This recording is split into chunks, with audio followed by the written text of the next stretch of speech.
నన్ను అనుసరింపకుండా ఇతర దేవతలను పూజించినట్లు నీ కుమారుని వారు మళ్ళించుదురు. అందును బట్టి యెహోవా కోపాగ్ని నీ మీద రగులుకొని ఆయన నిన్ను త్వరగా నశింపజేయును. కావున మీరు వారికి చేయవలసినదేమనగా వారి బలిపీఠములను పడద్రోసి వారి విగ్రహములను పగులగొట్టి వారి దేవతా స్తంభములను నరికివేసి వారి ప్రతిమలను అగ్నితో కాల్చవలెను. నీవు నీ దేవుడైన యెహోవాకు ప్రతిష్ట జనము. నీ దేవుడైన యెహోవా భూమి మీదనున్న సమస్త జనముల కంటే నిన్ను ఎక్కువగా ఎంచి నిన్ను తనకు స్వకీయ జనముగా ఏర్పరచుకును. దేవుడి మాటలు దీవించును గాక. ఆమేన్. బైబిల్‌లో మనకి మనం ఆరాధించే దేవుడు కాకుండా ఇతర ఆహ్, అన్యజనుల యొక్క దేవుళ్ళు మనకి చాలామంది ఉన్నారు. ఈరోజు మనం వారిలో కొంతమందిని గురించి చూద్దాం.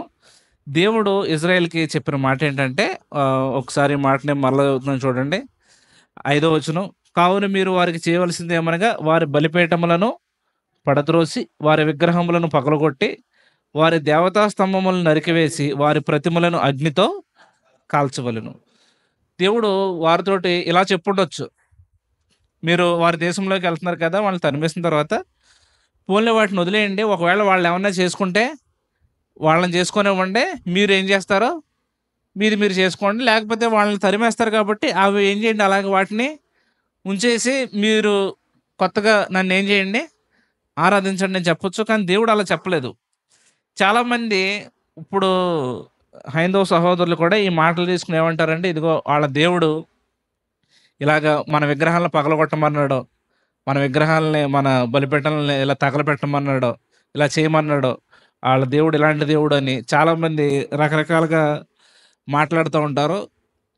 ఇందులో వారు అర్థం చేసుకోలేని విషయం ఏంటంటే అసలు దేవుడు ఎందుకిలా చెప్పాడు? ఇంత కఠినంగా దేవుడు చెప్పడానికి దాని వెనకాల ఉన్న కారణం ఏంటి? అప్పుడు వారు ఆరాధించిన దేవతలు ఎలాగుండేవి? వాళ్ళ ఆరాధించే విధానం ఎలాగుండేది? ఆ బలులు ఎలాగుండేవి? అవేమీ తెలియక కొంతమంది చదివి ఏమనుకుంటున్నారంటే, ఇదిగో మీ దేవుడు ఏం చేయమన్నాడు? బలిపీఠాలను ఇరగ్గొట్టమన్నాడు, విగ్రహాలను పగలగొట్టమన్నాడో, కాల్చేయమన్నాడో ఇదే చెప్తున్నారు కానీ, ఇప్పుడు ఈ రోజుల్లో మన ఇండియాలో చేసే లేకపోతే కొన్ని చోట్ల జరిగే విగ్రహారాధనకి, అప్పుడు అన్ని వేల సంవత్సరాల క్రితం అక్కడ జరిగే విగ్రహారాధనకి ఎంత తేడా ఉందో మనం చూద్దాం. మొదటగా మనం బైబిల్‌లో అన్య దేవతలు చాలా ఉన్నాయి కదా! దేవుళ్ళు.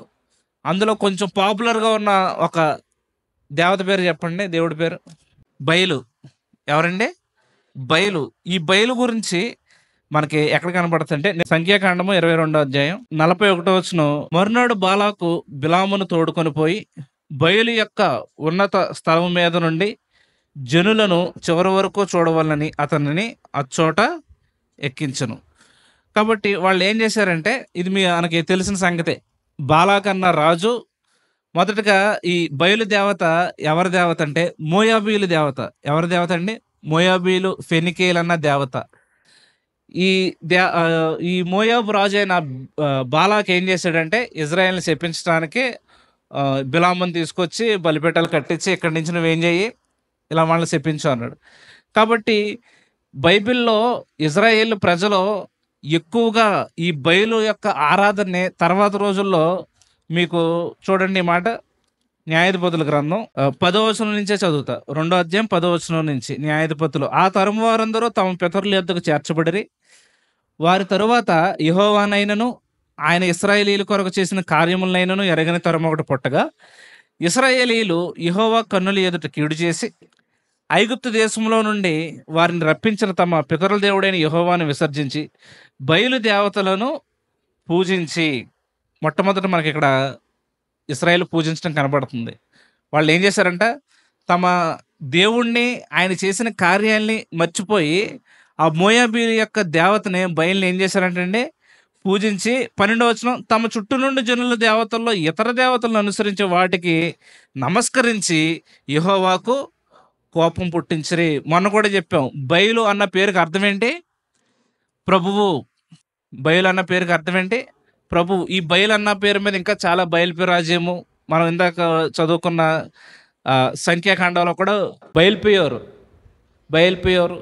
కాబట్టి ఈ బయలు దేవతని వాళ్ళు పెట్టుకుని దేవుణ్ణి విడిచిపెట్టి దాన్ని ఆరాధిస్తా వాళ్ళకి ఇంకో ప్రభువుని పెట్టుకున్నారు. ప్రభు అంటే ఎంతమంది? ఒక్కడే. కానీ ఇంకో ప్రభువుని పెట్టుకున్నారు, ఇంకో యజమానిని పెట్టుకున్నారు. కాబట్టి దేవుని ఉగ్రత వాళ్ళ మీదకి ఏమైంది? తీవ్రంగా వచ్చింది. మనకు తెలుసు. ఒకసారి వెనక్కి వెళ్దాం. అదే ఇందాక సంఖ్యాకాండంలోకి. సంఖ్యాకాండం 25వ అధ్యాయం మొదటి నుంచి. ఇశ్రాయేలీయులు షిత్తీములో దిగి ఉండగా ప్రజలు మోయాబురాండ్రతో వ్యభిచారం చేయసాగిరి. ఆ స్త్రీలు తమ దేవతల బలులకు ప్రజలను పిలువగా వీరు భోజనము చేసి వారి దేవతలకు నమస్కరించిరి. అట్లు ఇశ్రాయేలీయులు బయల్పెయోరుతో కలుసుకున్నందున వారి మీద యెహోవా కోపము రగులుకొనెను. చాలండి.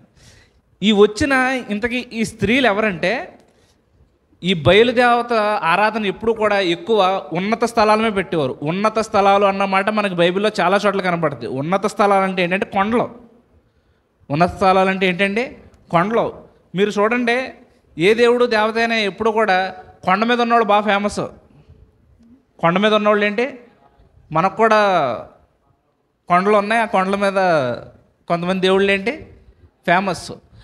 ఈ వచ్చిన స్త్రీలు ఎవరంటే, ఆ రోజుల్లో అక్కడ ఆ గుళ్ళల్లో దేవదాసిలుగా ఉండేవారు. దేవదాసి వ్యవస్థ మన ఇండియాలో కూడా ఉండేది. చాలామంది విలియం కేరీ అని, ఎమికర్ మైకిల్ అని కొంతమంది వచ్చి దేవదాసి వ్యవస్థలో తీవ్రంగా పోరాడింది. మన ఇండియాలో పోరాటం చేసింది ఎవరంటే ఎమికర్ మైకిల్. వాళ్ళతో మీరు యూట్యూబ్లో చూసుకోండి. ఏం చేసేవారంటే, పుట్టిన ఆడబిడ్డలని తీసుకెళ్ళి ఏం చేసేవారు? గుళ్ళో ఇచ్చేసేవారు పుట్టినప్పుడే. వాళ్ళకి ఏంటంటే డ్యాన్సు, ఇంకా రకరకాల యుద్ధకాలలో ఇంకా టాలెంట్స్ రకరకాల అన్నీ నేర్పి ఆ గుళ్ళో చేసే పూజారులకు కానీ, వచ్చే ఆ ఊర్లో ఉన్న పెద్దలకు కానీ వ్యభిచారం చేయడానికే వాళ్ళు ఉండేవారు. వాళ్ళ జీవితాంతం ఏంటి? గుళ్ళల్లో ఏం చేయటం? వ్యభిచారం చేయడం, బ్రతకటం. అలాగా ఇక్కడ చూసినా కానీ ఆ బయలు దేవత గుళ్ళో ఉన్న ఆ స్త్రీలను, ఆ దేవదాసులను తీసుకొచ్చి ఏం చేశారండి? వీళ్ళతో వ్యభిచారం చేసేలా చేశారు. కాబట్టి ఇజ్రాయేల్ యొక్క వాళ్ళ చరిత్ర అంతా కూడా ఎక్కడో చోట మనకు బయలుదేవత ఆరాధన కనబడుతూనే ఉంటుంది. ఆ బయలుదేవత ఎలా ఉంటుందో కూడా మీకు చూపిస్తాను చూడండి. నేను కొన్ని ప్రింట్లు తీసుకొచ్చింది ఈరోజు. ఇదిగోండి, కనబడుతుందా మీకు? అర్థమైందా? ఎద్దు దూడ తలకేలాగా ఉంటుంది. దానికి కొమ్ములు ఉంటాయి, కిందేమో మనిషి రూపం. కనబడిందండి? చూశారు కదా? ఇలా ఉండేది బయలుదేవత.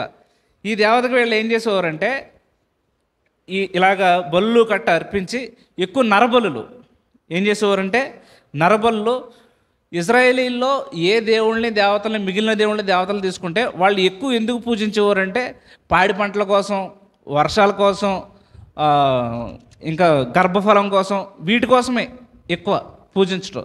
కాబట్టి ఈ బయలుదేవతారాధన అన్నదే ఫస్ట్ ఇక్కడ న్యాయాధిపతుల్లో స్టార్ట్ చేశారు. దీన్ని ఇజ్రాయేల్లో బాగా ఇంప్లిమెంట్ చేసింది ఎవరంటే యెజబెల్. ఇజ్రాయేల్ దేశంలో బాగా దాన్ని ఫేమస్గా చేసింది ఎవరంటే యెజబెలు. మనకి చూడండి ఒకసారి, రాజుల మొదటి గ్రంథము 16:29 నుంచి. యోధారాజు అయిన ఆసా ఏలుబడిలో 38వ సంవత్సరమున ఒమ్రీ కుమారుడైన ఆహాబు ఇశ్రాయేలు వారికి రాజై షోమ్రోనులో ఇశ్రాయేలు వారిని 22 సంవత్సరములు ఏలును. ఒమ్రీ కుమారుడైన ఆహాబు తన పూర్వీకులందరినీ మించునంతగా యెహోవా దృష్టికి చెడుతనం చేసెను. నెబాతు కుమారుడైన యెరోబాము జరిగించిన పాపక్రియలను అనుసరించి నడుచుకొనుట స్వల్ప సంగతి అనుకొని అతడు సీదోనీయులకు రాజైన ఎద్బయలు కుమార్తె అయిన యెజబెలును వివాహం చేసుకొని బయలుదేవతను పూజించుచు వానికి మ్రొక్కుచూ నుండెను. షోమ్రోనులో తాను బయలునకు కట్టించిన మందిరమందు బయలునకు ఒక బలిపీఠమును కట్టించెను. మరియు ఆహాబు దేవతా స్తంభం ఒకటి నిలిపెను. ఈ ప్రకారం ఆహాబు తన పూర్వీకులైన ఇశ్రాయేలు రాజులందరికంటే ఎక్కువగా పాపము చేసి ఇశ్రాయేలు దేవుడైన యెహోవాకు కోపము పుట్టించును. కాబట్టి ఇజ్రాయేల్ దేశంలో ఈ బయలు దేవతారాధన ఎక్కువగా ఫేమస్ అయ్యేలా చేసింది ఎవరంటే ఆహాబు. ఆయనకంటే ఆయన భార్య యెజబెలు. ఈమె ఏం చేసిందంటే దేవుని యొక్క ప్రవక్తలు చంపేస్తూ ప్రవక్తలు ఏం చేస్తూ ఉండేది? పోషిస్తూ ఉండేది. అదే టైంలో దేవుడు ఎవరిని లేపాడంటే ఏలియాని లేవనెత్తాడు. ఎవరిని? ఏలియాని లేవనెత్తాడు. ఏలియా కొండ మీదకి తీసుకొచ్చే ఆ ఇజ్రాయేల్ ప్రజలందరినీ రప్పించి, ఇంకా ఎవరు ఈ బయలు దేవతని పూజించి ఈ ప్రవక్తలు ఉంటారు కదా, ఈ యాజకులు, వీళ్ళని కూడా రప్పించి అక్కడ ఒక ఛాలెంజ్ విసురుతాడు. ఏంటంటే ఆ ఛాలెంజ్ మీకు తెలుసు, ఎడ్లను వధించండి, మీరు ప్రార్థన చేయండి, నేను ప్రార్థన చేస్తాను, అగ్ని వచ్చి ఏది కనుక ఎవరు ప్రార్థన చేసినప్పుడైతే అగ్ని వచ్చి దిగి దహిస్తుందో వాళ్ళే నిజమైన దేవుడు. అక్కడ మాట అంటాడు కదా, చూడండి అన్నమాట. అదే 18వ అధ్యాయం 21వ వచనం. ఏలియా జనులందరి దగ్గరికి వచ్చి, ఎన్నాళ్ళ మట్టుకు మీరు రెండు తలంపుల మధ్య తడబడుచుందురు?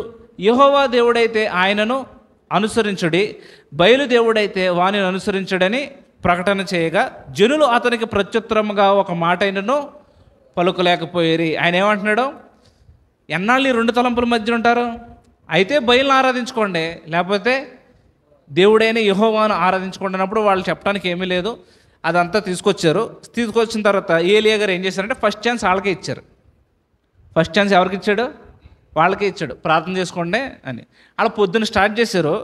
వాళ్ళ యొక్క ప్రార్థన ఆరాధన ఎలా ఉందో మనకి కొంచెం ఇక్కడ కనపడుతుంది చూడండి. 26వ వచనం నేను చదువుతున్నాను. వారు తమకు ఇయ్యబడిన ఎద్దును తీసుకుని సిద్ధం చేసి ఉదయం మొదలుకొని మధ్యాహ్నం వరకు బయలా మా ప్రార్థన వినుమని బయలు పేరును బట్టి ప్రార్థన చేశారు, కానీ ఒక మాట అయినను ప్రత్యుత్తరమిచ్చేవాడెవడనో లేకపోగా. ఉదయం మొదలు పెట్టారండి, మధ్యాహ్నం వరకు, ఒకవేళ 12 గంటలు వేసుకుందాం, ఆ టైం వరకు బయలా మా ప్రార్థన విను, బయలా మా ప్రార్థన విను మొరపెడితే ఏం లేదు, ప్రత్యుత్తరం ఏమి లేదు. ఇప్పుడు ప్రార్థనకి ఆన్సర్ రాకపోయేటప్పటికి ఇప్పుడు ఏం చేయడం మొదలుపెట్టారు చూడండి. వారు తాము చేసిన బలిపీఠమునంత గంతులు వేయ మొదలుపెట్టిరి. వాళ్ళు చేసిన బలిపీఠం అంతా ఆ బయలు గురించి ఏం చేస్తున్నారు? వాళ్ళు గంతులు వేయటం మొదలుపెట్టిరి. ఈరోజు కూడా క్రిస్టియానిటీలో గంతులు ఎక్కువైపోయినాయి. క్రిస్టియానిటీలో కూడా ఏమైపోయినాయండి? గంతులు ఎక్కువైపోయినాయి. ఇంకా వాళ్ళు ఏం చేస్తున్నారు చూడండి. ఇక్కడ ఏలియా కొంచెం ఇచ్చేస్తాడు. 28వ వచనం నేను చదువుతున్నాను. వారు మరిగట్టిగా కేకలు వేయచ్చు, రక్తము కారు మట్టుకు తమ మర్యాద చొప్పున కత్తులతోనూ శస్త్రములతోనూ తమ దేహములను కోసుకొని చుండరి. ఇంకా ప్రార్థన చేశారు, గొంతులు వేశారు, ఇంకేం చేయడం మొదలుపెట్టారు? ఇప్పుడు కత్తులు గట్ట తీసుకుని శరీరాన్ని ఏం చేస్తున్నారు? కోసుకుంటాం మొదలుపెట్టారు. ఇప్పుడు కూడా ఒక మతంలో ఒక ఆచారం ఉంది, అది మీకు తెలుసు. ముస్లిం మతంలో వాళ్ళు ఏం చేస్తారో, మొహరం అప్పుడు మీరు చూసారు ఎప్పుడైనా న్యూస్లో, బ్లేడ్లు కత్తులు గట్ట తీసుకుని ఇలా కొట్టుకుని ఇలా మొత్తం ఇవన్నీ తెగిపోయి రక్తాలు కారుతూ ఉంటాయి. ఇది ఎక్కడ కనబడుతుంది మనకి? అన్య దేవతల యొక్క ఆరాధనలో కనబడుతుంది.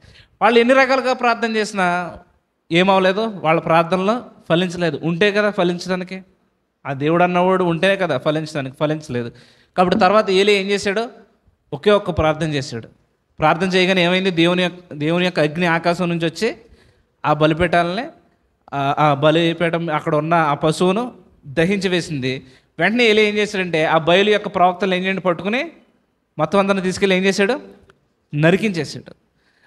అప్పటికి అది అయిపోయినా కానీ తర్వాత తరాల్లో కూడా బయలు యొక్క ఈ దేవతారాధన అన్నది ఇజ్రాయేల్ని వెంటాడి వేధించి పట్టి పీడిస్తూనే ఉంది.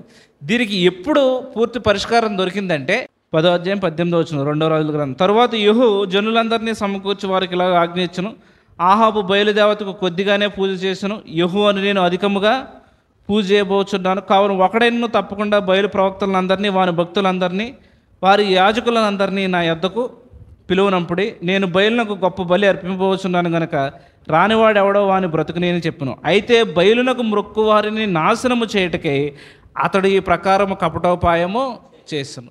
యెహూ ఏం చేశాడంటే, దేవుడు చెప్పాడు నువ్వు ఆహాబు కుటుంబీకులను ఎవరిని ఏం చేయకూడదో, ఉండనివ్వకూడదు అన్నప్పుడు యెహూ వాళ్ళందరినీ లేపేశాడు.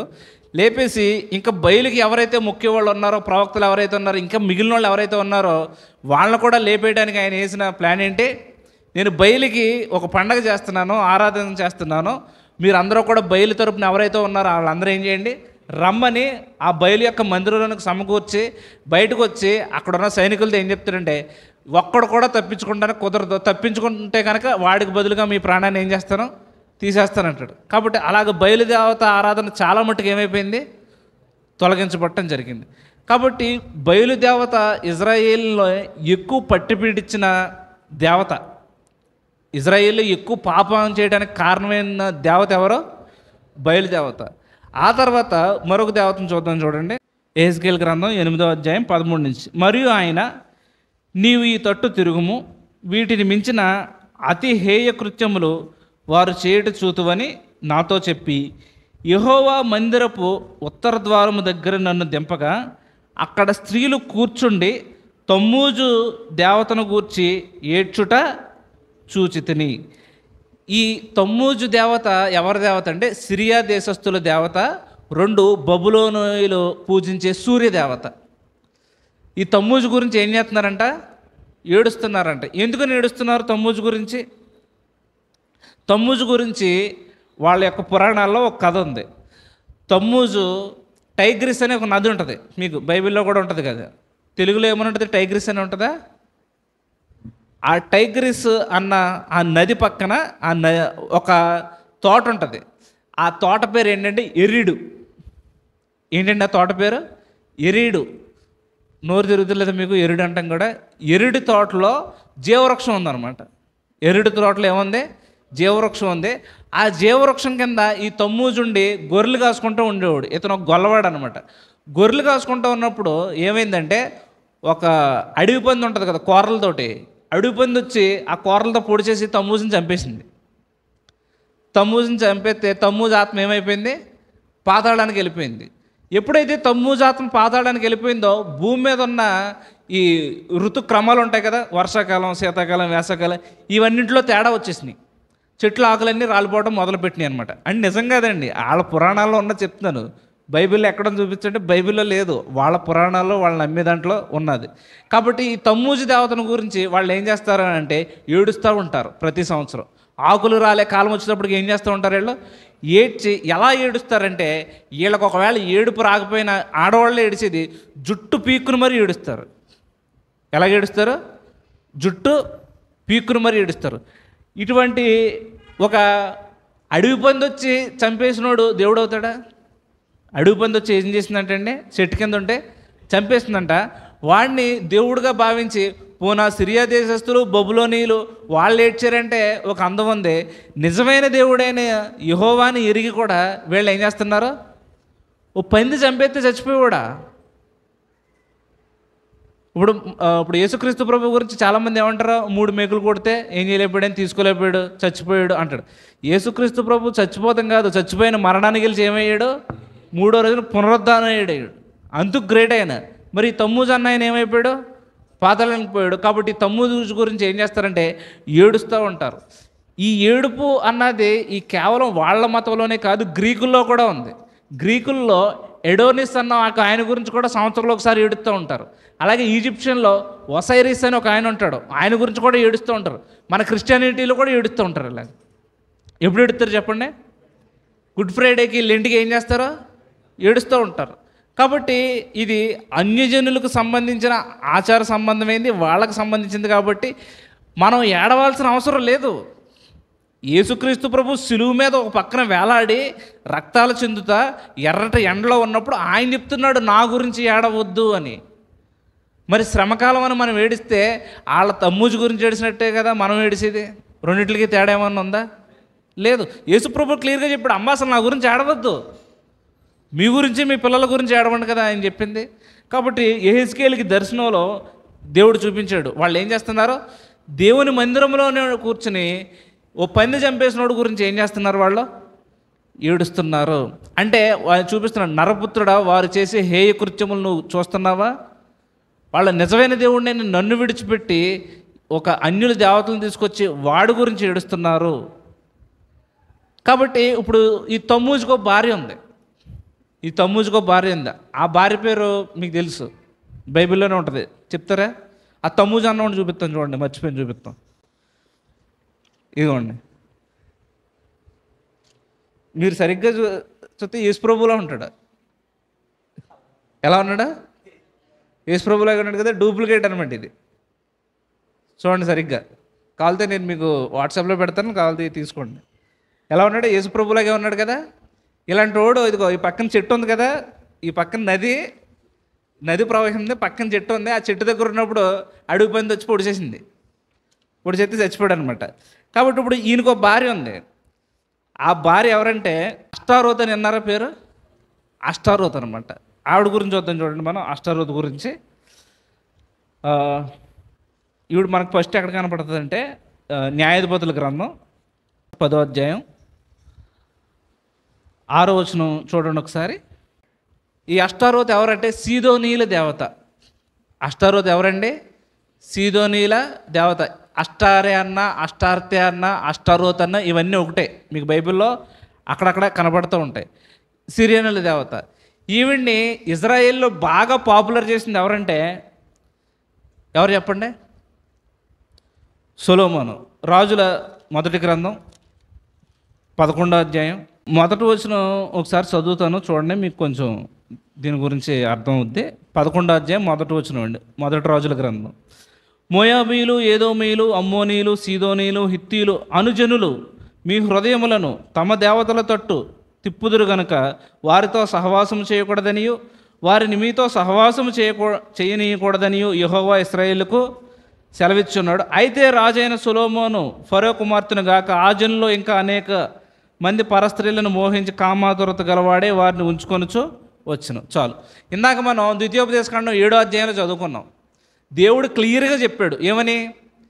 మీ కుమారులను వారి కుమార్తెలకు ఇవ్వకండి, మీ కుమార్తెలను వారి కుమార్తెలకు ఇవ్వకండి. ఇస్తే ఏమైపోతారో? విగ్రహారాధికులు అయిపోతారో, మీరు భ్రష్టులు అయిపోతారని చెప్పాడు. సొలొమోన్ గారు ఆ ఆజ్ఞను మొత్తం పటాపంచలు చేసి మొత్తం బ్రేక్ చేసి పడేశాడు. ఈ మాట ఇప్పుడు నేను చదువుతున్నాను చూడండి ఒకసారి. 5వ వచనం. సొలొమోను అష్టారోతు అను సీదోనీయుల దేవతను, మిల్కోము అను అమ్మోనీయుల హేయమైన దేవతను అనుసరించి నడిచెను. సొలొమోను ఏం చేశాడండి? అతని భార్యలు ఏం చేశారంటే అతని హృదయాన్ని తిప్పేశారు. ఈ అష్టారోతు దేవతను ఏం చేశాడు? అనుసరించి నడిచాడు. ఈ అష్టారోతు దేవత వీళ్ళ ఆయన ఇందాక చెప్పుకున్నాం కదా, తమ్మూజ్ అని. ఈ తమ్మూజ్ ఎప్పుడైతే చచ్చిపోయి పాతాళంలోకి వెళ్ళిపోయేటప్పటికి భూమి మీద కొంచెం ఇబ్బంది అయింది కదా. వెంటనే ఈవిడ ఏం చేసిందంటే ఈవిడి పాతాళంలోకి వెళ్ళిపోయింది. మంత్రించిన జలం తీసుకుని, అంటే వాళ్ళ పురాణాల ప్రకారం మంత్రించిన జలం తీసుకుని పాతాళంలోకి వెళ్ళిపోయి వాళ్ళ ఆయన్ని ఎత్తుక్కుండా ఉండేటప్పటికి దగ్గర దగ్గర 25 రోజులు అక్కడ ఉండిపోయింది. ఉండిపోయేటప్పటికి ఇంకా భూమి మీద పంటలు పండుతాం, ఇంకా వర్షాలు కురవటం మొత్తం అన్నీ మానేసేటప్పటికి మొత్తం అందరూ కూడా ఇంక ఈ అష్టారోతు దేవత దగ్గరికి వెళ్ళి ఆ చెట్ల కింద దేవతా స్తంభాలు నిలబెట్టి అక్కడ పూజలు చేసి దండాలు పెట్టి వచ్చేటప్పటికి ఆవిడ మళ్ళీ వాళ్ళ ఆయన ఏం చేసింది? బతికించి పైకి తీసుకొచ్చేసింది. ఇవన్నీ మళ్ళీ వర్షాలు కురవటం, పంటలు పండటం, గర్భఫలం రావటం ఇవన్నీ స్టార్ట్ అయ్యేటప్పటికి అలాగా ఈ అష్టారోతు దేవతని ఒక దేవత కింద ఏంటి భావిస్తూ వచ్చారు. కాబట్టి ఈ అష్టారోతు దేవతని మెయిన్గా పూజించడానికి కారణం ఏంటంటే గర్భఫలం. మెయిన్గా పూజించడానికి కారణం ఏంటంటే గర్భఫలం కోసం. ఈ గర్భఫలం కోసం ఈ ప్రాసెస్లో వాళ్ళు ఏం చేసేవారంటే మనుషులు కూడా బలిచ్చేసేవారు. మనుషులు కూడా ఏం చేసేవారు? బలిచ్చేసేవారు. ఇంక యుద్ధానికి ఇంకా రకరకాల వాటికి ఏంటి దేవత. ఈ దేవతను పూజించేటప్పుడు వాళ్ళు ఏం చేసేవారంటే ఎదురుగుండా ఒక స్తంభం నిలబెట్టేవారు. ఒక చెక్కదే రౌండ్గా ఒక స్తంభం పొడుగ్గా నిలబెట్టి, మీకు ఆ స్తంభం పేరు ఏమంటారంటే బైబిల్లో ఉంటుంది కదా, అది దేవతా స్తంభం. ఏ స్తంభం అది? దేవతా స్తంభం. ఇప్పుడు మనకు కూడా కొన్ని గుళ్ళకెళ్తే స్తంభం కనపడుతుంది మీకు. ఏం స్తంభం అండి అది? ధ్వజస్తంభం. సేమ్ అలాగే మీరు చూడండి, మన ఇండియాలో ఈ హిందూ మతం అంటారు, ఆ దేవతలు ఈ దేవతలు అంటారు, కానీ ఇవన్నీ కూడా అక్కడి నుంచి వచ్చినాయే, ఆర్యులు తీసుకొచ్చినాయే. మనకి నిజంగా దేవుళ్ళు అన్నవాళ్ళు లేరు. మనకు అందరూ ఏదో ఈ కోయళ్ళు ఇప్పుడు చూడండి, కొండమేకి వెళ్ళి వాళ్ళకి రాముడు కృష్ణుడు తెలియదు, ఏదో రాయి ఎట్టుకుని ఏదో దేవత పేరు పెట్టుకున్నట్టుగా దేవతలు తప్పితే దేవుళ్ళు ఎవరో తెలియదు. మీరు బైబిల్లో చూసుకుని మనం లెక్క వేసుకుని కంపేర్ చేసుకుంటే కనుక మన ఇండియాలో వీళ్ళు చేసే పూజలు, ఈ పునస్కారాలు ఇవన్నీ కూడా ఆర్యులు తీసుకొచ్చినాయే. మీకు ఎక్కడో చోట లింక్ దొరుకుద్ది. మీరు పర్ఫెక్ట్గా కొంచెం ఆ సబ్జెక్ట్ మీద బైబిల్ మీద కూర్చుని అధ్యయనం చేస్తే కనుక మీకు ఎక్కడో చోట ఏదో చోట లింక్ దొరుకుద్ది. ఇప్పుడు మనం చెప్పుకునే ఈ అష్టారోతు దేవతకి ఆ మధ్యలో స్తంభం నిలబెడతాం కూడా అది అక్కడి నుంచి వచ్చింది. అది అర్థమైందా మీకు చెప్పేది?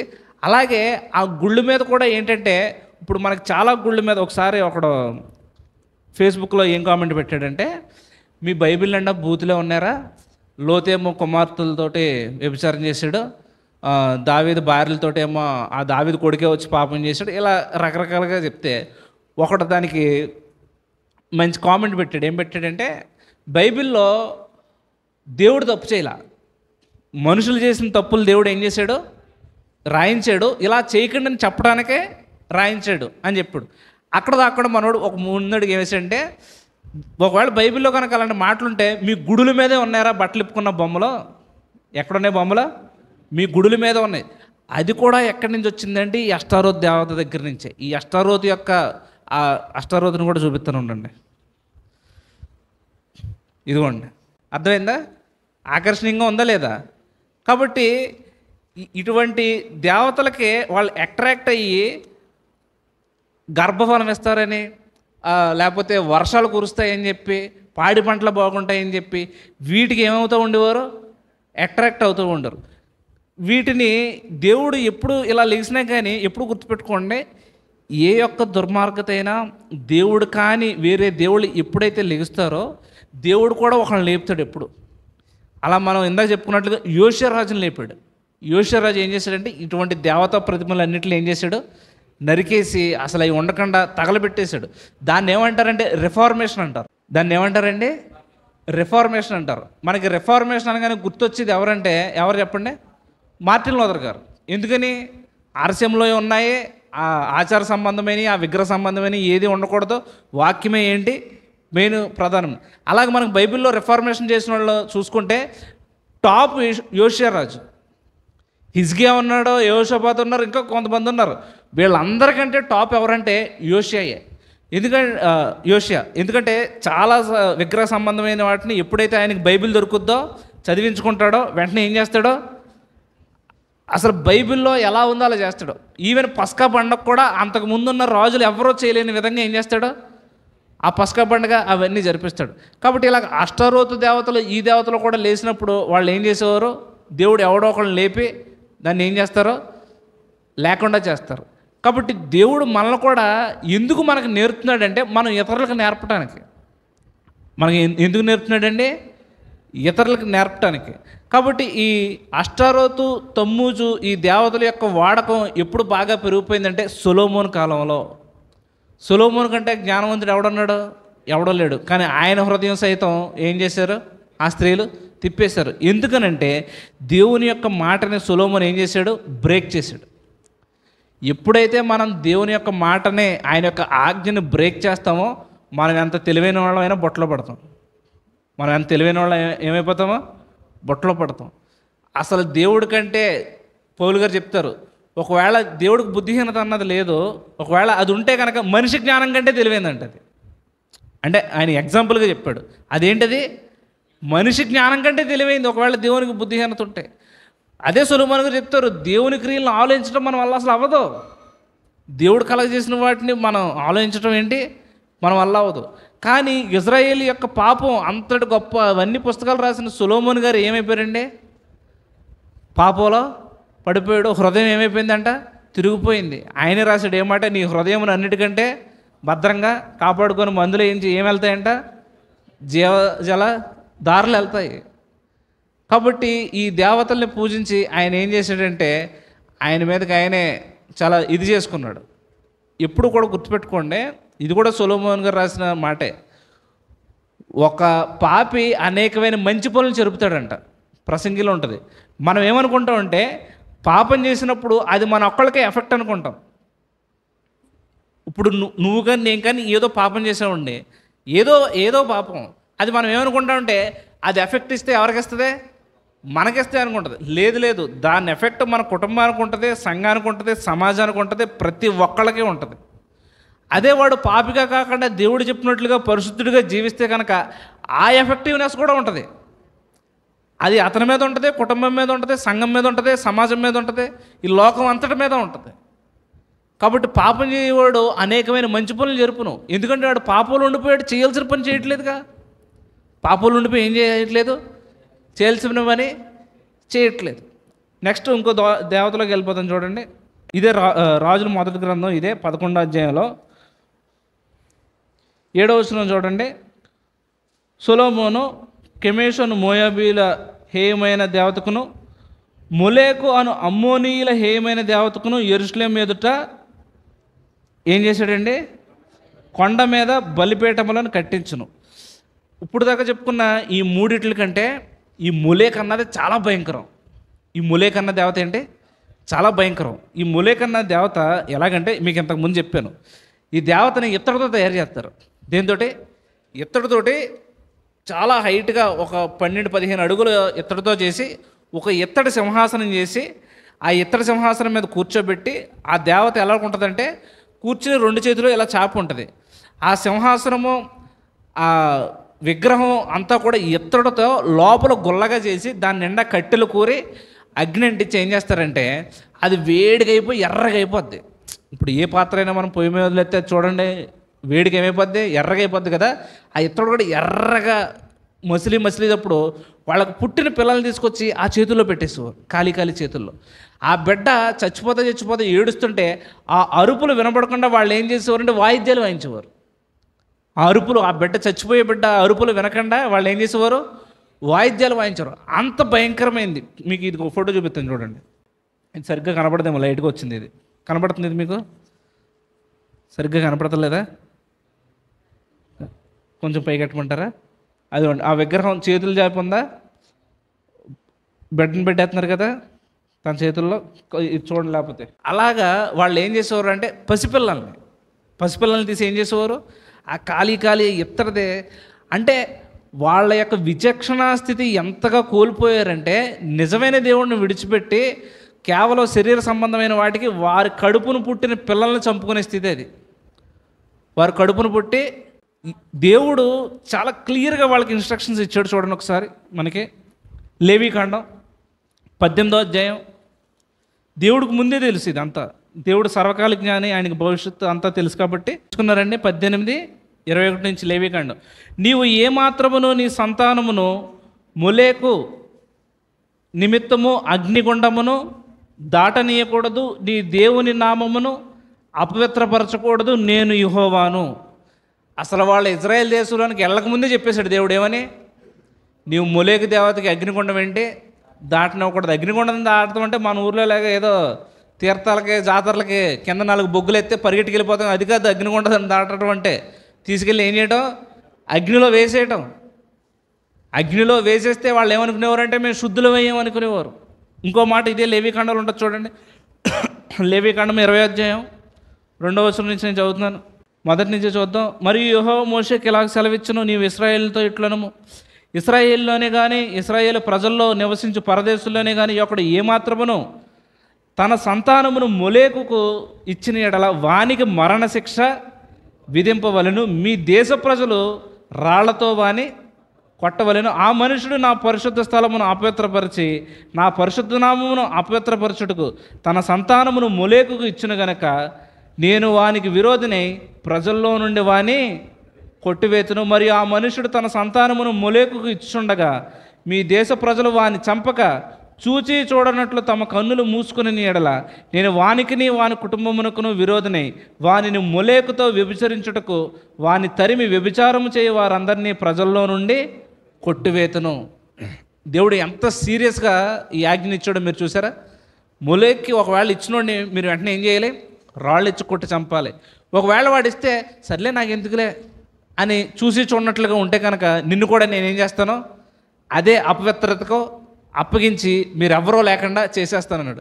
కాబట్టి మీకు అర్థమవుతుందండి, ఇందాక మనం ద్వితీయోపదేశకాండంలో 7వ అధ్యాయంలో చదువుకున్న మాటలో అసలు దేవుడు ఎందుకు వాళ్ళ బలిపీఠాలు పడగొట్టండి, నరకండి, వారి విగ్రహాలను ఏం చేయండి, ధ్వంసం చేయండి అన్నది ఎందుకో మీకు అర్థమవుతుంది. ఇప్పుడు వాళ్ళ కడుపును పుట్టిన పిల్లల్ని ఎవడైనా అలాగ అగ్నికి ఆహుతి చేసుకోగలడా, ఎంత రాక్షసుడైనా కానీ.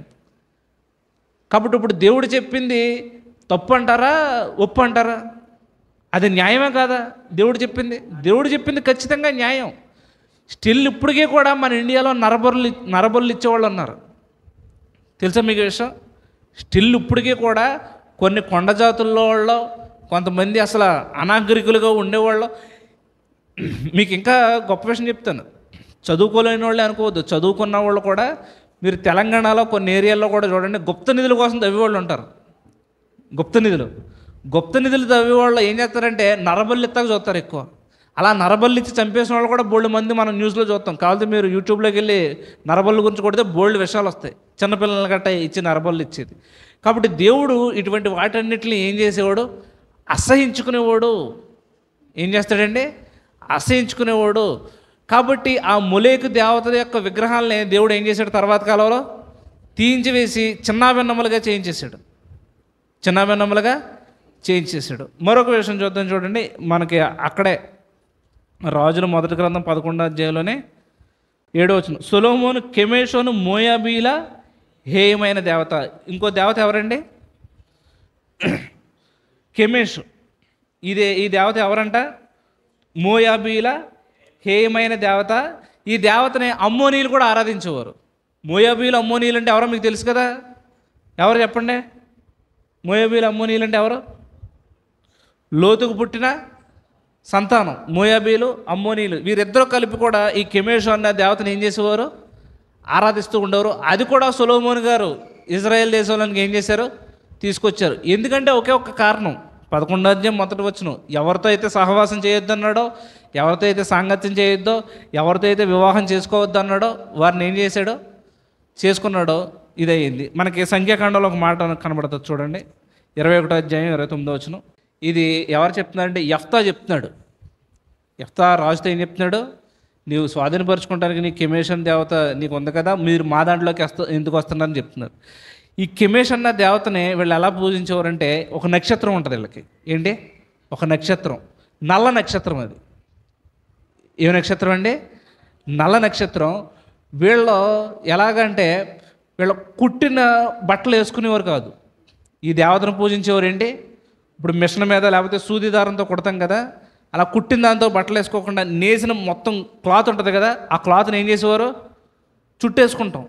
అలాగా ఆరాధించేవారు. ఇంకా వీళ్ళు కూడా ఏంటి? నరబల్లే. మీరు ఏ విగ్రహారాధన తీసుకోండి, నరబలి అన్నది లేకుండా ఏంటి? లేదు. ఈ కెమెష్ అన్న దేవత విషయంలో కూడా అంతే. ఇంకేంటంటే మీకు ఇంకొక మాట చూపిస్తాను. రాజుల 2వ గ్రంథంలో ఈ మాట చూడండి. రాజుల 2వ గ్రంథం 3వ అధ్యాయం 26వ వచనం. మోయాబు రాజు యుద్ధము బహుకఠినముగా జరుగుట చూచి కత్తిదూయు 700 మందిని ఏర్పరచుకొని ఏదోము రాజు వద్దకు తీసుకుని పోవుటకు యత్నించిన కానీ అది వారి వలన కాకపోయేను. అప్పుడు అతడు తనకు మారుగా ఏలవలసిన తన జ్యేష్ఠ కుమారుని తీసుకుని పట్టణపు ప్రాకారం మీద దహన బలిగా అర్పింపగా ఇజ్రాయేలు వారి మీదకి కోపము బహుగా వచ్చును గనుక వారు అతనిని విడిచి తమ దేశమునకు మరలిపోయిరి. చాలండి. మోయాబు రాజు కెమెష్ దేవతని పూజించే ఈ రాజు ఏం చేశాడు? ఈ రాజు మీదకి ఏమైందంటే ఇశ్రాయేలీయులు యుద్ధానికి వచ్చారు. ఈ రాజు ఓడిపోతాకు వచ్చాడు. కొంతమందిని తీసుకున్నాడు, కత్తి దూయగలిగిన వారిని తీసుకున్నాడు, వెళ్ళాడు. కానీ పనవలేదు. వెంటనే ఏం చేశాడంటే అతని తర్వాత దేశాన్ని ఏలబోయే తన కొడుకుని తీసుకొచ్చి బలి అర్పించేశాడు. కొడుకుని తీసుకొచ్చి ఏం చేశాడండి? బలి అర్పించేశాడు. ఇప్పుడు ఈ మాట చూడండి, 27వ వచనం. అప్పుడు అతడు తనకు మారుగా ఏలవలసిన తన జ్యేష్ఠ కుమారుని తీసుకుని పట్టణ ప్రాకారం మీద దహన బలిగా అర్పింపగా, ఈ మాట చూడండి, ఇశ్రాయేలు వారి మీదకు కోపము బహుగా వచ్చును గనుక వారు అతనిని విడిచి తమ దేశమునకు మరలిపోయేరి. ఇప్పుడు ఇజ్రాయేల్ మీదకి ఆయన కెమెష్ దేవతకి బలిచ్చాడు. కెమెష్ దేవతకి ఏం చేశాడంటే కొడుకుని బలిచ్చాడు. బలివ్వగానే ఇజ్రాయేల్ మీదకి ఏమొచ్చింది? కోపం వచ్చింది. వాళ్ళు ఏమైపోయారంట? వాళ్ళ దేశానికి వెళ్ళిపోయారంట. అంటే కెమెష్ దేవత ఇప్పుడు ఇజ్రాయేల్ మీద ఏం చేసింది? కోపించిందా? మరి ఎవరు కోపించారు? ఇజ్రాయేల్ మీదకి కోపం, ఎవరి కోపం దిగొచ్చింది? దేవుడు ఎందుకు అంగీకరిస్తాడు నరబలి? అయితే ఇప్పుడు ఇక్కడ మనం ఈ రెండిట్లో ఏదో ఒక దానికి ఆన్సర్ ఒప్పుకోవాలి. అయితే కెమెషు దేవత ఏం చేసింది? ఇజ్రాయేల్ మీదకి ఏం చేసింది? కోపాన్ని పంపిందని ఒప్పుకోవాలి, లేకపోతే దేవుడు పంపాడని ఒప్పుకోవాలి. ఈ రెండిట్లో ఏది? దీన్ని చాలామంది ఏం చేశారంటే, ఇదిగో బైబిల్లో మీ యెహోవా దేవుడు ఓడిపోయాడు, కెమెష్ అన్న దేవత లేకపోతే దేవుడు యెహోవా దేవుడిని ఏం చేశాడు? ఓడించాడు. ఇజ్రాయేల్ మీదకి ఏమొచ్చింది? కోపం వచ్చింది. ఇజ్రాయేలీలు యుద్ధం చేయకుండా ఏం చేశారు? ఇంకా వెనక్కి వెళ్ళిపోయారు. దీనికి ఏం చెప్తారు ఆన్సర్? దీని గురించి కూడా పెద్ద డిబేట్ అని తెలుసా మీకు? ఇక్కడ మనకు కాదులేండి, మిగిలిన దేశాల్లో పెద్ద ఇది ఉంది. ఇప్పుడు వారి మీదకి ఎవరి కోపం వచ్చింది? రాజు కోపింది ఏముంది? వచ్చి రాజు తలగే తీసేస్తారు వాళ్ళు. ఇప్పుడు రాజు కోపం వస్తే ఇప్పుడు రాజు ఏమీ ఏడవలేకే కదా మిగిలిన వాళ్ళు తీసుకెళ్ళాడు. యుద్ధం నెగ్గలేకపోతున్నాడు రాజు. ఇక్కడ ఉంది కదండి క్లియర్గా 26వ వచనం చూడండి. మోయాబు రాజు యుద్ధము బహు కఠినముగా జరుగుట చూచి కత్తితో 700 మందిని ఏర్పరచుకొని ఏదోము రాజు వద్దకు తీసుకొని పోవటకు యత్నించిన కానీ అది వారి వలన కాకపోయింది. ఇప్పుడు రాజు కోపం ఇచ్చారే, నాకు కోపం వచ్చిందంటే వాళ్ళు ఏమన్నా ఆగుతారా? ఆగరుగా. మరి ఇది ఎవరిది? ఇది ఈ కోపం ఎవరిది? దేవుని కోపం. అంటే దేవుడు అసలు నరబలి యాక్సెప్ట్ చేయడు కదా. నరబలి ఇచ్చినందుకు ఎందుకు కోపం వచ్చింది? నరబలిస్తే ఎందుకు కోపం రావాలి? అసలు ఆయనకి ఎందుకు కోపం రావాలి? కోపం వచ్చిందండి. కోపం వస్తే ఆయన ప్రజల మీద ఎందుకు కోపం ఇచ్చాడు చెప్పండి? మీకు ఎప్పుడో ఒక టిప్ చెప్తాను, గుర్తుపెట్టుకోండి. ఏదన్నా ఇలాంటి కాన్ఫ్లిక్ట్ విషయం మనకు అర్థం కాని విషయం వచ్చిందంటే చాలా అంటే మ్యాక్సిమం వర్కౌట్ అవుద్ది ఇది. దానికి పై వచనాలు ఏమున్నాయి, దానికి కింద వచనాలు ఏమున్నాయి, అసలు అవేం చెప్తున్నాయి, మొత్తం హోల్ కాంటెక్స్ట్ తీసుకుని మనం మాట్లాడాలి. ఏం తీసుకుని మాట్లాడాలి? ఆ హోల్ కాంటెక్స్ట్, ఆ సందర్భం అంతా, అసలు దాని గురించి ఏం మాట్లాడుతుందో అది చూసుకుని మాట్లాడకుండా జస్ట్ అక్కడ కాదు. అసలు వీళ్ళ మీదకి యుద్ధానికి వచ్చినప్పుడు ఈ మాట నేను చదువుతాను చూడండి. 16వ వచనం. ఎలీషాతోటి దేవుడు చెప్తున్నాడు, దేవుడు చెప్పిన మాటనే ఎలీషా చెప్తున్నాడు. 16వ వచనం నేను చదువుతా. యెహోవా సెలవిచ్చినది ఏమనగా, ఈ లోయలో చాలా గోతులను త్రవ్వించుడి. యెహోవా సెలవిచ్చినది ఏమనగా, గాలియే కానీ వర్షమే కానీ రాకపోయిందో మీరును మీ మందలను మీ పశువులను త్రాగుటకు ఈ లోయ నీళ్లతో నిండును. ఇది యెహోవా దృష్టికి అల్పమే. ఆయన మోయాబీలను మీ చేతికి అప్పగించును. మీరు ప్రాకారము గల ప్రతి పట్టణమును, రమ్యమైన ప్రతి పట్టణమును కొల్లబెట్టి, మంచి చెట్ల నెల్ల నరికి, నీళ్ల బావులన్నిటినీ పూడ్చి, సమస్తమైన మంచి భూములను రాళ్లతో నెరిపివేయుదురు అనెను. దేవుడు ఏం చెప్పాడండి? సమస్త పట్టణాలన్నీ ఏం చేయండి?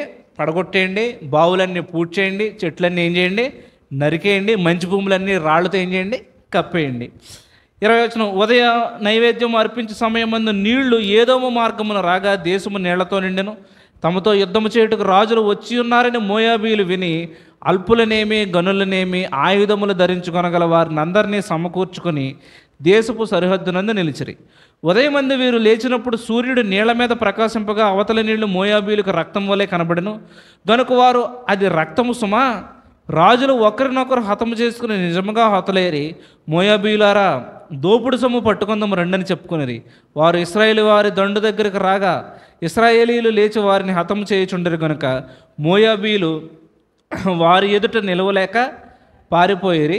ఇశ్రాయేలీలు వారి దేశంలో చొరబడి మోయాబీలను హతము చేసిరి. మరియు వారి పట్టణములను పడగొట్టి సమస్తమైన మంచి భూభాగముల మీదను తల యొక్క రాయి వేసి నింపి, నీళ్ల బావులన్నింటినీ పూడ్చి, మంచి చెట్లన్నింటినీ నరికివేసిరి. కిర్హరెశెతు పట్టణమును మాత్రము వారు విడిచిపెట్టారు కనుక దాని ప్రాకారము నిలిచి ఉండెను. కానీ వడిసెలు విసురువారు దాన్ని చుట్టుకొని రాళ్ళు విసురుచూ వచ్చిరి. వీళ్ళ దేవుడు చెప్పిన దానికంటే ఎక్కువ చేసేశారు. దేవుడు ఏం చెప్పాడు? వాళ్ళ పట్టణాలు తగలబెట్టేయండి, చెట్లు నరికేయండి, బావులు పూడ్చిపెట్టేయండి, మంచి స్థలాలన్నింటిలో ఏంటి రాళ్ళతో కప్పేసి ఓడించి వచ్చేయమన్నాడు. వీళ్ళు ఇంకా ఆ ప్రాకారం దగ్గర కూడా ఉండి ఒడిసెలు పట్టుకుని వాళ్ళని కొట్టి ఇంకా రాజుని ఎంత హీనస్థితికి దిగజార్చేశారంటే ఆడు సొంత కొడుకుని చంపేసి అంతగా దిగజార్చేశారు వాళ్ళు. అతను కఠినంగా, అతను అక్కడ రాసి ఉంది కదా, యుద్ధం చాలా కఠినంగా జరుగుతుంది. కత్తి దూయి కొంతమంది ఎంతమందిని తీసుకెళ్ళారంటే 700 మంది అండి ఉంది అక్కడ. 700 మందిని తీసుకెళ్ళారు. వాళ్ళ వల్ల కూడా పని అవ్వలేదు. చివరి 700 మంది మిగిలారు. వాళ్ళ వల్ల కూడా పని అవ్వలేదు. ఇంక వాడికి ఏం చేయలేదు తెలియక కొడుకుని చంపేసుకున్నాడు. దేవుడికి అక్కడ కోపం వచ్చింది. నేనేం చెప్పాను? ఆ పట్టణాలు తగలబెట్టి, ఆ చెట్లు నరికి, ఆ బావులు పూడ్చి, ఆ స్థలాలన్నింటిలో రాళ్ళు వేసి ఓడించి వచ్చేయండి అంతే. కానీ ఆ రాజును కొడుకును చంపుకునే అంతగా హీనస్థితికి దిగజార్చారు కాబట్టి ఆ కొడుకుని చంపేసేటప్పటికి దేవుడు కోపం వచ్చింది. దేవుడు కోపం వచ్చింది కానీ ఇజ్రాయేలీని చంపేయలేదు. కోపడు ఏం చేశాడైనా వెనక్కి వచ్చామన్నాడు. వాళ్ళు ఏమయ్యారు? వెనక్కి వచ్చేసారు. అది అర్థమైందా? కాబట్టి కొంతమంది ఏం చెప్తున్నారంటే కెమేష్ దేవతలో ఏదో బలం ఉంది, శక్తి ఉంది కాబట్టి వాళ్ళ కోపం వచ్చింది అన్నట్టుగా మాట్లాడుతున్నారు. అందుకే నేను చెప్తున్నాను, కాంటెక్స్ట్ ఈజ్ ద కింగ్. ఎప్పుడు కాంటెక్స్ట్ ఈజ్ ద కింగ్. సందర్భమే రారాజు. సందర్భాన్ని తీసేసి మనం దాన్ని లేపేసి కనుక సరిగ్గా చదవకపోతే కనుక ఏమైపోతామో మిస్టేక్ అయిపోతాం. మీకు ఒక ఎగ్జాంపుల్ చెప్తాను దీనికి. సౌలు రాజుని పిలిచి ఏమంటాడంటే, అమాలీకుల దగ్గరికి వెళ్ళు, ఎవరిని విడిచిపెట్టొద్దు, ఆఖరికి జంతువు, కోడి, కుక్క, మేక ఏమన్నా దేన్నైనా ఏం చేయి, మొత్తం అసలు రాజును కూడా ఏం చేయి, అసలు అమాలీకుడు అన్నవాడు ఎవడు ఉండకూడదు అంటాడు. సౌలు ఏం చేస్తాడు? ఆ బలి అర్పించడానికే ఆ ఎద్దుల్ని, ఆ ఆవుల్ని, గొర్రెల్ని తీస్తాడు. ఇంకా రాజును కూడా ఏంటి చంపకుండా బతికేస్తాడు. ఆడి పెద్ద స్టైల్ కొడతా సమూయేలు దగ్గరకు వస్తాడు. ఇంకా బతికిపోయినాక ఇంకా నాకు ఏం లేదన్నట్టుగా వస్తాడు. సమూయేలు తర్వాత ఖడ్గం తీసుకుని మొత్తం అన్ని తుత్తు నీళ్ళ కింద చేసేస్తాడు. కానీ అక్కడ సౌలు ఫెయిల్ అయ్యాడు. దేవుడు ఏం చెప్పాడు? సమూలంగా తీసివేయమన్నాడు. కానీ ఇక్కడ అలా చెప్పలా. ఇక్కడ ఆయన పర్ఫెక్ట్గా చెప్పాడు. ఎలీషా పర్ఫెక్ట్గా ఇది చెయ్యాలి, ఇది చెయ్యాలి, ఇది చెయ్యాలి, ఇది చెయ్యాలి, అది చేసి ఏం చేయండి, యుద్ధం నెగ్గి వచ్చేయండి. కానీ వీళ్ళు ఏం చేశారంటే ఇంకా రాజుకి ఇంకా మెంటల్గా ఒక రకమైన మెంటల్ స్టెబిలిటీ కోల్పోయేలా చేశారు. అంటే ఒకడు సొంత కొడుకుని ఎప్పుడు చంపేసుకుంటాడు చెప్పండి? ఎంత దారుణమైన పరిస్థితిలోకి వస్తే సొంత కొడుకుని చంపేసుకుంటాడు? ఆ స్థితికి తీసుకొచ్చేసారా. కాబట్టి దేవుని కోపం రగులుకుంది. కాబట్టి వాళ్ళు ఏమయ్యారు, యుద్ధం ఇంకా ఆపేసి వెనక్కి వచ్చేసారు. ఒకవేళ దేవుడు కనుక కోపం రగిలిపోయి ఇశ్రాయేల్ని చంపితే క్లియర్గా ఉంటుంది అక్కడ, ఇదిగో ఇశ్రాయేల్ని ఎంతమందిని చంపేసాడని. ఆయన ఏం చంపలేదు, కోపమించాడు. నేను చెప్పింది చేయకుండా మీరు ఎక్స్ట్రాలు ఎందుకు చేశారని చెప్పి. అర్థమైందా? కాబట్టి ఆ కెమేష్ అన్న దేవతకు కూడా వాళ్ళు ఏం చేస్తూ ఉండేవారు, బళ్ళు అర్పిస్తూ ఉండేవారు. అంటే అతడు సొంత కొడుకుని అర్పించేసాడంటే ఆ దేవతను వాళ్ళు ఎంతలా పూజిస్తున్నారో ఆలోచించండి. సొంత కొడుకుని ఏం చేశాడు, తర్వాత కాబోయే రాజు అవ్వాల్సిన వాడిని ఏం చేశాడు, చంపేశాడంటే ఆ నరబళ్ళు ఎంత ఎలా ఉందో చూడండి. ఇంక అదే కదా కెమేష్ దేవత దగ్గర ఇంకా డ్యాన్స్ వేయడం, వాళ్ళ యొక్క ఆరాధన ఇంక అదే వెచ్చలబెడతాను.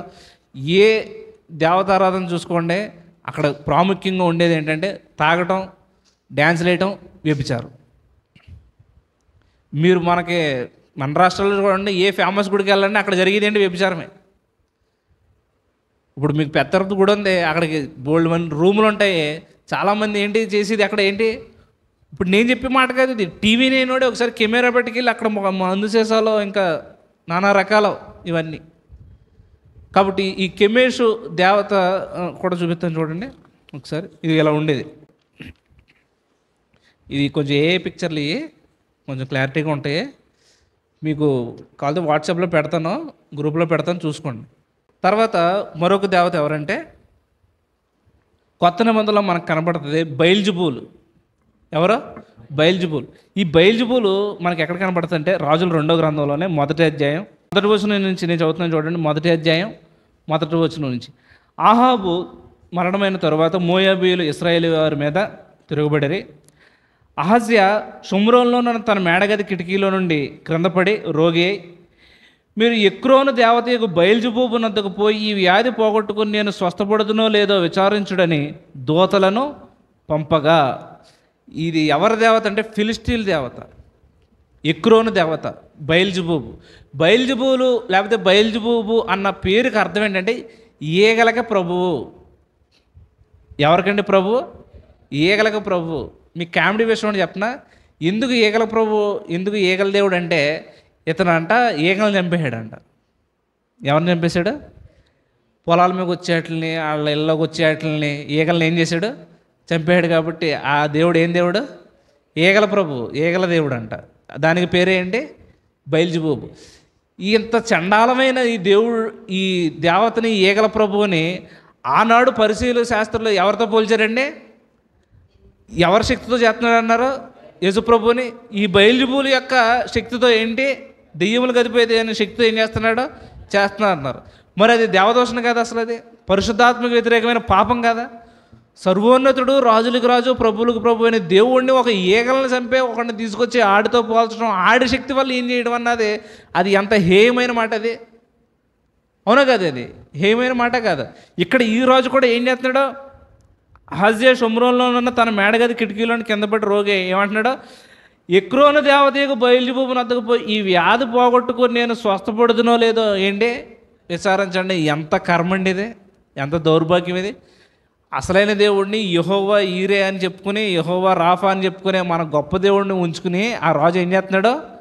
ఎక్రోను దేవతకి ఎవరి దగ్గరకు వెళ్ళి నన్ను బాగోవద్దో లేదో అని అడుగుతామంటే అంతకంటే దౌర్భాగ్యమైనది ఏదన్నా ఉందా? ఇది చూడండి ఎలా ఉంటాడో. ఇదిగోండి ఒక ఏముండదు దీంట్లో. ఏంటంటే ఒక సోలం పట్టుకున్నది. అంటే ఇవన్నీ కూడా వాళ్ళ ఇమాజినరీ అంతే, వాళ్ళు ఊహించుకుని మనుషులు యొక్క తెలివి చేత, కల్పన చేత చిత్రించబడిన ఇవే తప్పితే ఇంకేమీ లేదు. దీన్ని తీసుకొచ్చి వాళ్ళు ఏం చేశారు? యేసుక్రీస్తు ప్రభు యొక్క శక్తికి పోల్చారంటే వాళ్ళు ఎంత పాపమో. ఎందుకు యేసుక్రీస్తు ప్రభు అన్నాడో నాకు అది చూసిన తర్వాత అర్థమైంది. కాబట్టి కొత్త నిబంధనలో ఇంకొక దేవత ఉంటుంది చూడండి. అంటే చాలామంది ఉన్నారండి, మనకు టైం లేదు. ఇంకెవరన్నా మిగిలిపోతే కుదిరితే ప్రభు చిత్తం అయితే వచ్చేవారని చెప్పుకుందాం. ఇప్పుడు ఇంకా ఈవిడితో ముగించేద్దాం. అపోస్తుల కార్యముల గ్రంథం 19వ అధ్యాయం. అపోస్తుల కార్యముల గ్రంథం 19వ అధ్యాయం 23వ వచనం. ఆ కాలమందు క్రీస్తు క్రీస్తు మార్గమును గూర్చి చాలా అల్లరి కలిగిన. ఎలాగనగా దెమెత్రియను ఒక కంసాలి ఆర్తిమీదేవికి వెండి గొళ్ళను చేయించడం వలన ఆ పని వారికి మిగుల లాభము కలుగజేయుచుండెను. అతడు వారిని అట్టి పని చేయ ఇతరులను గుంపు కూర్చి, అయ్యలారా, ఈ పని వలన మనకు జీవనం బాగుగా జరుగుతున్నదని మీకు తెలియను.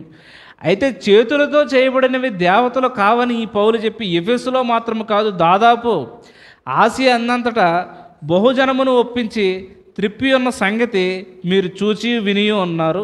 మరియు ఈ మన వృత్తి యందు లక్ష్యము తప్పుపోటే కాక మహాదేవి అయిన ఆర్తిమీదేవి యొక్క గుడి కూడా తృణీకరింపబడి ఆసియా అన్నంతటను భూలోకమందును పూజింపబడుచున్న ఈమె యొక్క గొప్పతనము తొలగిపోవునని భయము తోచుతున్నదని వారితో చెప్పెను. ఆర్తిమీదేవి అన్న పేరు గ్రీక్ పేరు. లాటిన్లో ఏమంటారంటే డయానా అంటారు. ఏమంటారు? డయానా. డయానా అన్న పేరుకి అర్థం ఏంటంటే కామదేవత. ఏ దేవత? కామదేవత. ఈ దేవత ఏంటంటే ఈమె చేతిలో ఎప్పుడు ఒక విల్లు ఉంటుంది, కూడా ఒక కుక్క ఉంటుంది, చంద్రుడికి సంబంధించిన దేవత కూడా అంటారు. ఈమె అసలు ఎలా పుట్టిందంటే ఈమె ఆకాశంలో నుంచి పడిపోయిందంట. ఎక్కడి నుంచి? ఇక్కడే ఉంటుంది చూడండి, నేను చదువుతాను. 35. అంతటా కరణము సమూహమును సముదాయించి, ఎఫెసీలారా, ఎఫెసీలు పట్టణము ఆర్తిమి మహాదేవికిని ద్యుపతి యొద్ద నుండి పడిన మూర్తికిని పాలకురాలై ఉన్నదని తెలియని వాడెవడు. ద్యుపతి అంటే ఆకాశం. ద్యుపతి యొద్ద నుంచి పడటం అంటే ఏంటి? ఆకాశం నుంచి పడటం. ఇదే ద్యుపతి మనకి అపోస్తల కార్యముల గ్రంథంలోనే ముందు కూడా కనబడతాడు. ద్యుపతి యొక్క పూజారి ఎడ్లను ఈ బళ్ళు అర్పించడానికి చూస్తారు, పౌలుకిని బర్నబాకి. కాబట్టి ఈమె అక్కడి నుంచి పడిపోయింది. ఈమె దేనికంటే యుద్ధానికే, పిల్లల్ని ఇవ్వడానికే, సెక్స్కే, వీటన్నిటికీ సంబంధించిన దేవత. ఆసియాలో అప్పుడు చాలా పెద్ద గుడి ఉండేది ఈమెకి. ఇప్పుడు మనకి 7 వింతలు ఉన్నాయి కదండి. తాజ్మహల్ ఒకటి, ప్యారిస్లో ఈఫిల్ టవర్ ఒకటి, క్రైస్ట్ రీడీమర్ ఒకటి, ఇంకేముంది, మచూ పిచ్చు ఒకటి, పిరమిడ్స్ ఒకటి. అలాగ ఉన్నట్టు అప్పట్లో 7 వింతల్లో ఈ డయానాకి సంబంధించిన ఒక గుడి కూడా ఉండేది. మీకు కావాలంటే గూగుల్లోకి వెళ్ళి డయానా టెంపుల్ అని కొట్టండి. అసలు చాలా పెద్ద గుడి. అంత గుడి మీద కూడా లక్ష్యం తప్పిపోయేలాగా పౌలు ప్రకటించాడు వాక్యం. వాళ్ళకి ఆర్తిమీదేవికి వెండి గొళ్ళను చేయించడం వల్ల వాళ్ళకి ఏం కలిగేది? మిగులు లాభం కలిగింది. కానీ ఎప్పుడైతే పౌలు యొక్క సువార్త ప్రకటించాడో ఆర్తిమీదేవి యొక్క గొప్పతనం ఏమైపోయిందంట? తగ్గిపోయింది. ఆమెకు పెట్టిన ఇంకో పేరు ఏంటంటే మహాదేవి. ఈ మహా అన్న పేరు మన ఇండియాలో కూడా ఉంటుంది కొన్ని దేవతలకి. మహాలక్ష్మి అని, ఇంకేముంటుందండి, మహంకాళి, ఇలాగ ఏదో మహా అని వచ్చేలాగేంటి పేర్లు ఉంటుంది. ఇది కూడా ఎక్కడి నుంచి వచ్చింది? అక్కడి నుంచి తెచ్చుకున్నదే. మన ఇండియాలో చూడండి, ఏది తెచ్చుకున్నా అన్నీ ఎక్కడొక్కడ అడుగు తెచ్చుకున్నాయి, అక్కడి నుంచి వచ్చినాయి. కాబట్టి ఈమె ఆకాశం నుంచి పడిపోయింది. ఒక రాయిని అలా చేసి ఆమె విగ్రహం కింద చేసి ఎక్కుతారు. అప్పుడు ఆకాశం నుంచి పడిపోయింది ఏంటంటే, ఇప్పటికీ మనకి అప్పుడప్పుడు ఆకాశం నుంచి ఉల్కలు పడిపోతూ ఉంటాయి. యాస్ట్రాయిడ్స్ అంటారు కదా, చిన్న చిన్న ఉల్కలు పడిపోతూ ఉంటాయి. మనకి అమెరికాలో కొన్ని చోట్ల, అక్కడక్కడ, మన ఇండియాలో కూడా ఉంటాయి, మ్యూజియంస్లో కనబడుతూ ఉంటాయి. అటువంటి పడిపోతే వీళ్ళు ఏం పేరు పెట్టారంటే, అదిగో ఆకాశంలోంచి పడిపోయింది కాబట్టి ఇవేంటి, ఒక దేవత, చంద్రదేవత అంటారు. ఇదిగోండి, చేతిలో విల్లెట్టుకుని హీరోయిన్లో ఇలా ఉంటుంది. కనబడుతుందండి? ఏదో మీ అందరికీ చూపిద్దాను, పొద్దునుంచి తిప్పలపడి అన్నీ తీసుకొచ్చాను. అర్థమైందా? అంటే ఉన్నట్లో కొంచెం మనం చూడగలిగే ఫోటోలను ఎత్తికారు, మిగిలిన ఫోటోలు అయితే మొత్తం పిచ్చెక్కిపోతుంది మనకి. కాబట్టి ఎప్పుడైతే పౌలు యొక్క సువార్త ప్రకటించాడో ఈ దేవి యొక్క గొప్పతనం ఏంటంటే తగ్గిపోయింది. ఇంకా వాళ్ళు ఏమంటున్నారు, కానీ ఇక్కడ వీళ్ళు చేసిన గొప్ప పని చూడండి. 37వ వచనం, మీరు ఈ మనుషులను తీసుకుని వచ్చితిరి, మీరు గుడి దోచిన వారు కారు, మన దేవతను దూషింపను లేదు. ఆనాడు పౌలు శీలలో లేకపోతే బర్నబా వీళ్ళ సువార్తలో ఉన్న గొప్పతనం ఏంటంటే వాళ్ళు ఎప్పుడు కూడా దేవతలను దూషించలేదు. మిగిలిన దేవతలు ఏం చేయలేదు? దూషించలేదు. ఉన్నది చెప్పారు. ఏమని? రే బాబు, మనుషులు చేతులతో చేయబడినవి ఏంటి? దేవతలు కాదు, అది చేతులతో చేయబడినవి, అసలు దేవుళ్ళు కాదు. మనం సృష్టించినోడు వేరు. ఆయన మనకి ఆహారాన్ని, జీవనాన్ని, మొత్తం ఋతువుల్ని అన్నీ ఇస్తున్నాడు. ఈ సృష్టి అంతటిని ఆలోచిస్తే మనకు అర్థమవుతుంది. అలా చెప్పారు. కానీ ఇప్పుడు కొంతమంది పాస్టర్లాగా ఇంకా రకరకాల బూతులు తిట్టి ఎటకారం చేసి అలా చేస్తాం అన్నది ఇతరులకి మనం ఏం చేస్తామంటే తెలియకుండా ఒక విరోధ భావాన్ని పుట్టించడం అవుతాం. ఆ విరోధంతో మనం చెప్పి సత్యాన్ని నాడు ఎండవు. ఇప్పుడు డాడీ ఒకసారి చెప్పారు రవిజకర్య గారి గురించి. రవిజకర్య గారు ఒక కొటేషన్ చెప్పారంటే ఏమని, మనం ఒకడు ముక్కు కోసేసి ఆడి గులాబీ పువ్వు ఇచ్చి వాసన చూడరంటే ఆడు ఏం చూస్తాడు? ఏం చేసాం మనం ముందు? ముక్కు వచ్చాం. ఇప్పుడు ఆడి చేతిలో ఏం పెట్టాం? గులాబీ పువ్వు పెట్టాం. వాసన చూడరా అన్నాం. ఆడెక్కడ చూస్తాడు? పౌలు వాళ్ళు సువార్త ప్రకటించినప్పుడు అలా ముక్కు కోసేసి గులాబీ పువ్వు పెట్టలేదు. వాళ్ళు డైరెక్ట్గా గులాబీ పువ్వు యొక్క తాజాదనం, ఆ వాసనే చూపించారు. మనం ముందు ఒకవేళ ఒకళ్ళని గెలవాలంటే ఎప్పుడూ కూడా మనం ప్రేమతోనే గెలవాలి. దేవుడు మనల్ని పిలిచింది ఇతరులను గెలవడానికి, ఓడించడానికి కాదు. దేవుడు మనల్ని పిలిచింది ఎందుకండి? ఇతరులని గెలవడానికి, ఓడించడానికి కాదు. గెలవటం వేరు, ఓడించడం వేరు. ఈరోజు చాలామంది సువార్త వాళ్ళ యొక్క అపాలజెటిక్స్ అన్ని ఎలా ఉంటాయంటే ఓడిద్దామన్న విషయంలో ఉంటుంది. ఓడించడానికి కాదు మనం వచ్చింది, మనం దేనికి? గెలవటానికి. ఇంకా బైబిల్లో ఇంకా చాలామంది దేవతలు ఉన్నారు. కాబట్టి ఈ రోజుకి ఇది సరిపోద్దని అనుకుంటున్నాను. దేవుని యొక్క చిత్తం అయితే వచ్చేవారని చెప్పుకుందాం, ప్రార్థన చేసుకుందాం. ఇప్పుడు ఈ దేవతల గురించి మీకు ఎందుకు చెప్పారంటే, దీన్ని బట్టి మన దేవుడు ఎంత గొప్పడో అర్థం చేసుకోండి. అది మెయిన్ ఈరోజు బైబిల్ స్టడీలో. అలాగే ఈగలకు ప్రభు, లేకపోతే అడుగు పంది వచ్చి పొడిచెత్తే చచ్చిపోయాడు, లేకపోతే ఆకాశం నుంచి కాలు జారి కింద పడిపోయి, ఇటువంటి వాడు కాదు మన దేవుడు. మన దేవుడు అంటే రాజులకు రాజు, ప్రభువులకు ప్రభు, అసలు ఏ మనిషి కూడా చూడలేని సమీపింపరాని తేజస్సులో అమరత్వం కలిగి ఉన్న గొప్ప దేవుడు మన దేవుడు. కాబట్టి ఆ దేవుడిని ఆరాధించడానికని ఈరోజు నేను మీకు ఎన్ని చెప్పాను అంటే కొంచెం అవగాహన కూడా వస్తుంది మిగిలిన దేవతల గురించి ఏంటి అన్నది.